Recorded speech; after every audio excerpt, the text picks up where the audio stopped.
Hi there, it's Kevin with GatheringMatches.com with match number 2 with our mono black devotion. This is an awkward hand. I think we keep it and then get run over by Boss Sly, which is what inevitably this deck is going to be.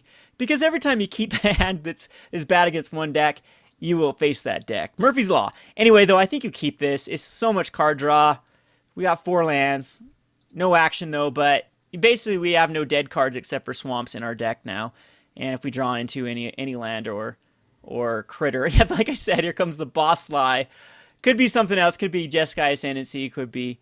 Nah, this is Boss Sly. No one plays Basic Mountains this day unless they're running a monocolored deck. There's a Squelching Leeches. We need to get to it as soon as possible. And against Boss Sly, sometimes you don't have 4 turns. You have 3 turns to get there.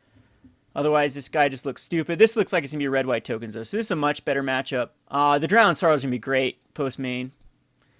And do you know, in all honesty, I think I Sign in Blood myself, and we'll just discard a swamp. Even though we have to discard here. But how I'm so flooded right now, we're definitely going to end up discarding a swamp, and we get a swamp anyway. So this was kind of a desperation Sign in Blood, but it ended up working. It gets us a Gray Merchant that will help us stabilize later. I'd actually love to see a Palace Siege. But their deck is incredibly explosive, especially on turn 3 if he's able to get a Bramaz, and we don't have a Hero's Downfall to follow up. But it looks like, or Rabble Master here would be very bad. And it's just a Hordeling Outburst, which a Bile Blight will 100% fix if we can find it. And I need something besides a large drop here. There's a Herald of Torment, that'll be fine. That'll force him to actually use a Lightning Strike on it. And then the Squelching Leeches can come out.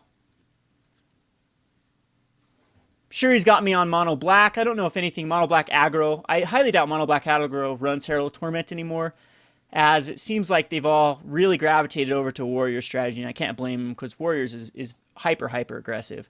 There's a Seeker of Way, Public Enemy number 1. This deck doesn't really care too much about a Seeker, and he's going to stoke down my Herald of Torment, which is fine. That's it. It did its job. It absorbed a ton of damage here. It actually absorbed 3 damage from the Goblin tokens, and the 4 damage from the Stoke the Flame. So I'm definitely okay with that interaction, because next turn comes out another roadblock for him, and it appears he missed his land drop. So anything like a Stormbreath Dragon is going to be held back a turn, which means that I can usually stabilize. Squelching Leeches are going to become bigger.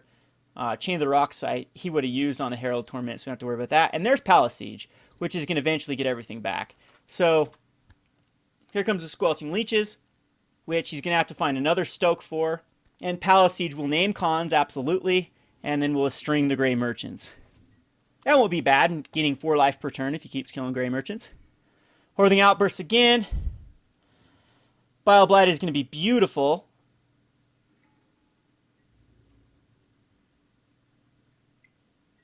And yeah, he's really desperate here.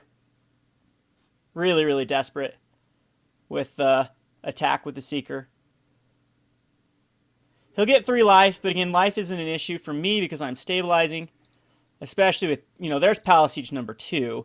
And I actually might just name dragons with this one. I'm going to name dragons with this one.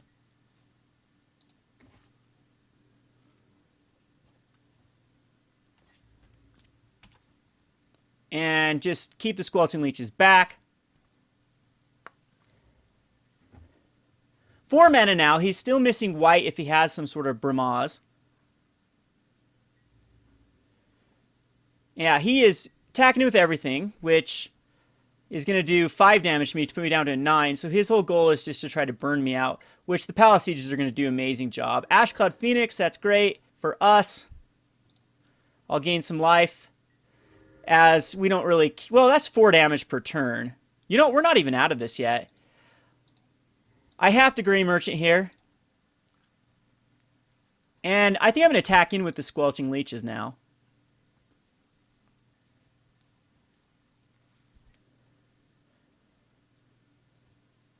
Because I can threaten lethal the next turn if he doesn't block. And only be able to block 1 damage anyway. I think we attack in. We're ahead on life. He'll be down to a 9, and then a 7, and then he'll have to block. You never know when a Sign in Blood can actually be lethal as well. So worst case scenario is he Stormbreath Dragons. That's 8. That's 13 damage if he Stormbreath Dragons. Worst case scenario actually be Stormbreath Dragon No, that's, and I was going to say Stoke, but we're still okay there.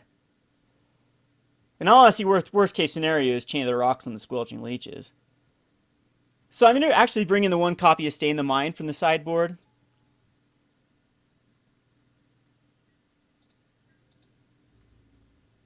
Here he comes with the goblins again.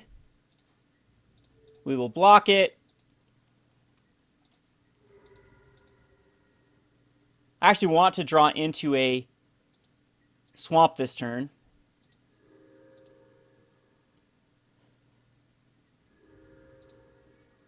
There's an Agent of the Fates. So, do I attack with the Gray Merchant and get him down to a 5 and then try to sign in blood to kill him? Now, let's attack in the Squelching Leech and keep Gary back. He's got a block here.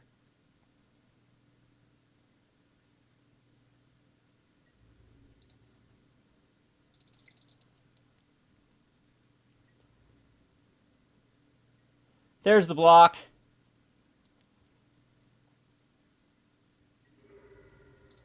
Can he do 11 with the Stormbreath Dragon? He can. Do I need to sign in blood myself to try to find a Bile Blight?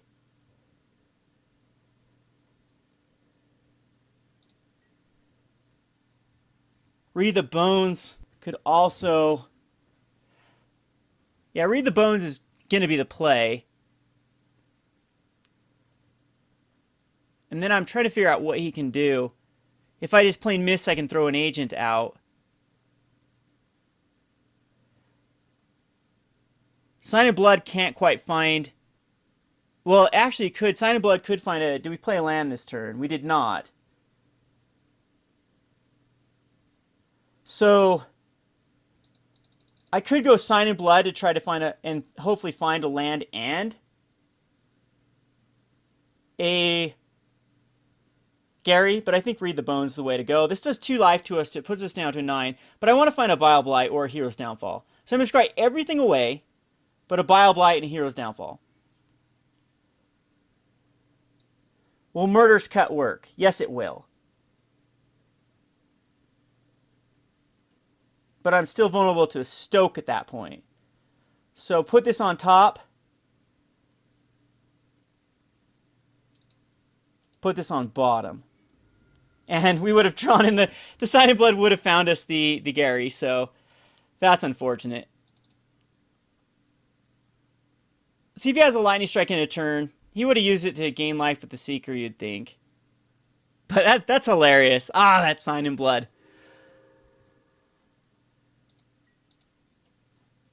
So let's see, we can kill the Ash Cloud Phoenix 100%, unless he's got this like rogue indestructible. Well, that's actually a very, very reasonable threat.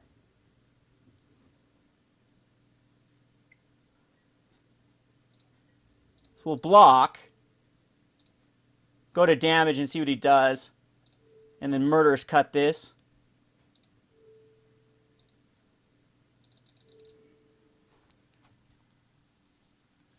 Yeah, I don't think he's getting back from this.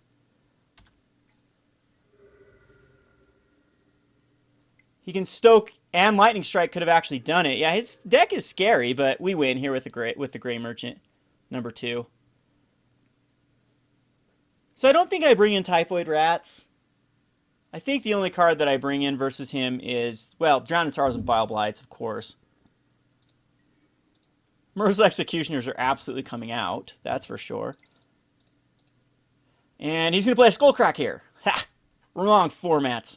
And there's nothing in the deck that can get rid of life gain, so or prevent life gain.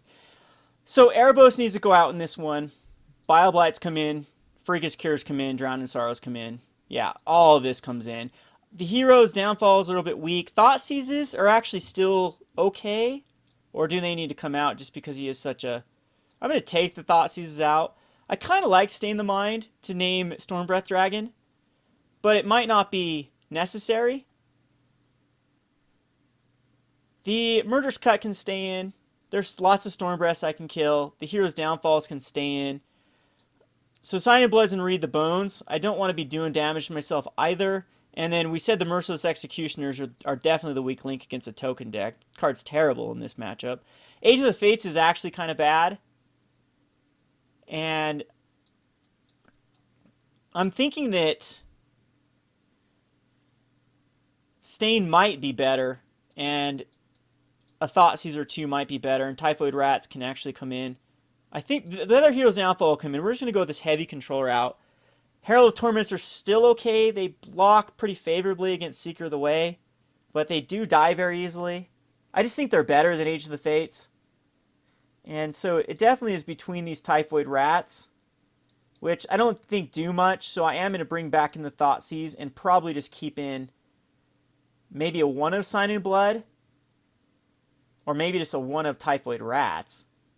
Now, everything just goes around kills. I mean, kills goes around above trades unfavorably, like Raise the Alarm. So I really don't think that Typhoid Rats is the way to go. So maybe Age of the Fates is the way to go?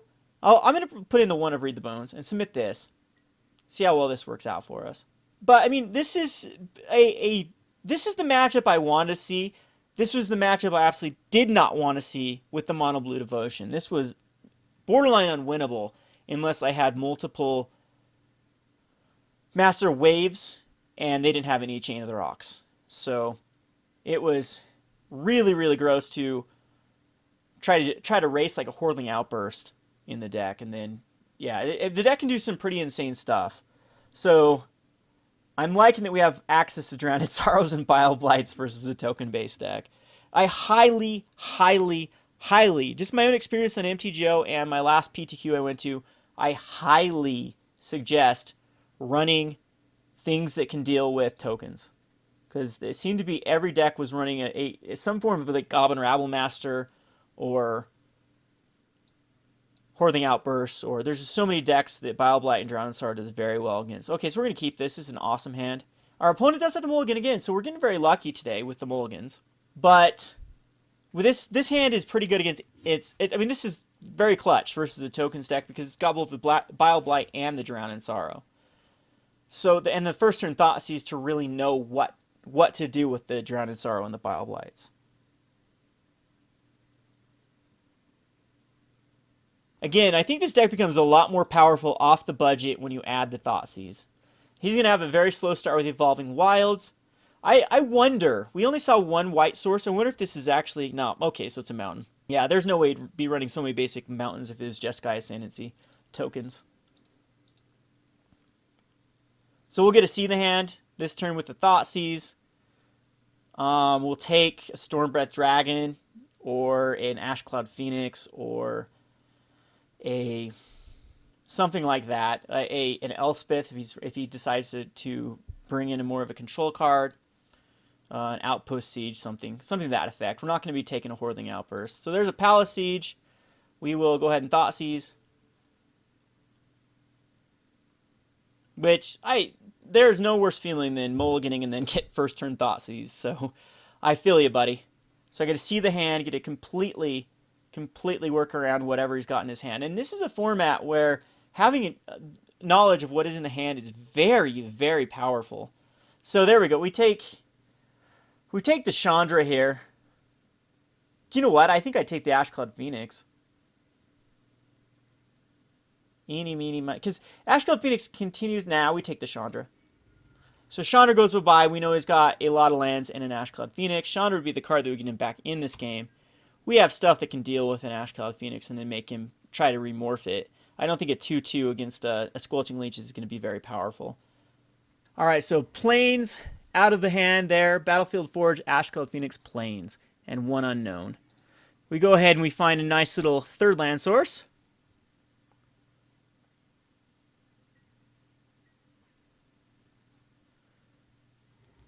Which will be nice for any sort of top deck. Huh. Huh. Except that one. Ugh. That was a top deck. That was a great top deck. It's going to cause some issues at the moment, but we'll be able to sort of deal with the Squelching Leeches. We'll be able to deal with it. All right, so here's a Herald of Torment. But she'll be able to get in with Bramaz. Oh, I hate to lose to a third turn Bramaz. That'll be an icky feeling. And we don't have the Hero's Downfall for it at the moment. He's going to cast an Ashcloud Phoenix, I'm sure. And we're going to block the token here. Unless he has a Bile Blight. Or, excuse me, a Stoke the Flames. And, oh, he top deck into a Sacrifice and Enchantment. Ay, ay, ay. And does that put a counter? Is that what that did? Puts a counter. Does it really? Oh, and he bolsters 1. Okay. I see. Well, here comes the Squelching Leeches. So if I can take care of Bramaz here, I'll be great. I hope he just does Ashcloud Phoenix. No Chain of the Rocks. No double top decking. Because he's got... There's actually, that was double top decking. No triple top decking. That's the... See if he goes for the Bramaz.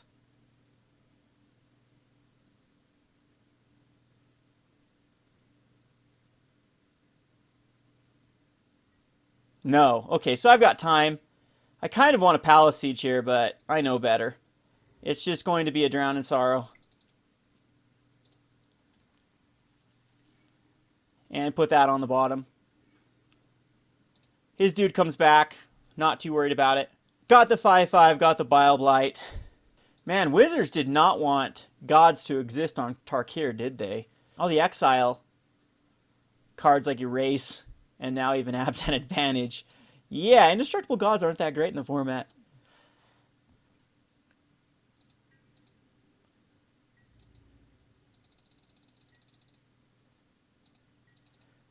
Alright, so now Squelching Leeches is out of the Stoke the Flames range. It is not out of the... I could see him just continuing to... What's he doing here? Just wants to get value? Yeah, I'll kill Bramaz all day long.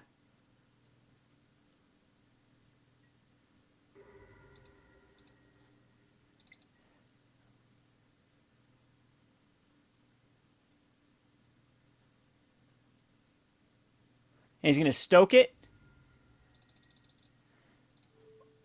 I'm going to Bile Blight his dude. Just get it gone forever. And now we are both down to top deck mode, of course.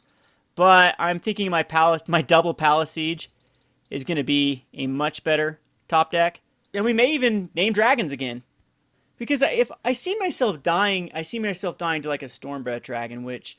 Unfortunately, no, we're going to definitely name Khans because that gets back a... No, I'm going to name dragons. I'm liking dragons.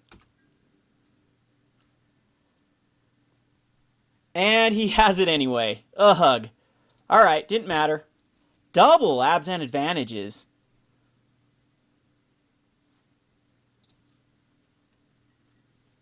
Hopefully not another top deck that will end my life. We'll have the Palace Siege. I will be naming Khans from now on.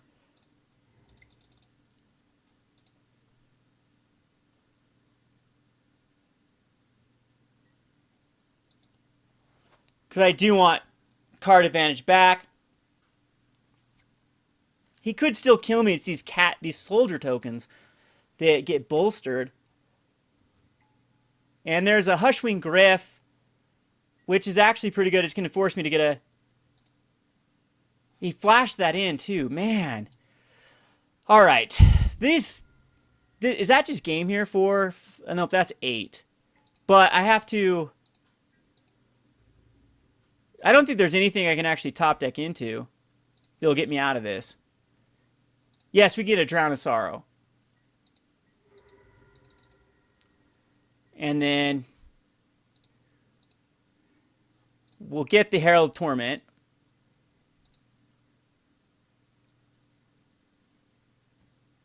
So I think he kind of played around the Bile Blights and the Drown in Sorrows. So come on, one time a Drown in Sorrow off the top. Well, we got it. That's a great top deck. Now he's got to find I think I do put that on top.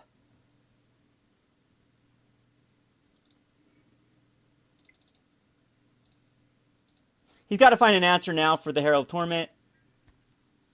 Yeah, I probably should have put that on bottom, actually. Oh, joy. Well, this guy can... Those were a series of crazy, crazy top decks there by our opponent. Wow. Just perfect card after perfect card after perfect card. I don't know that I can do much against that. You know what? Typhoid Rats doesn't seem bad now in this.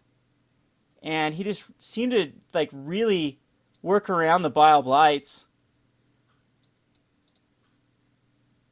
Merciless Executioner still actually seems good now, rather than Hordeling Outburst. Other than Brimaz is still a real thing, but we can get this out at the same time.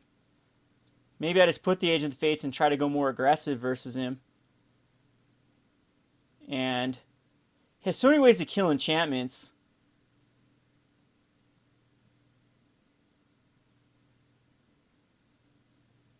That I think that actually we'll bring in some Sign in Bloods here and call it good. And Frigga's Cure can even come out. There's just too many things that... I am kind of still worried about Rabblemaster, but that's why I'll keep the Drown in Sorrows in.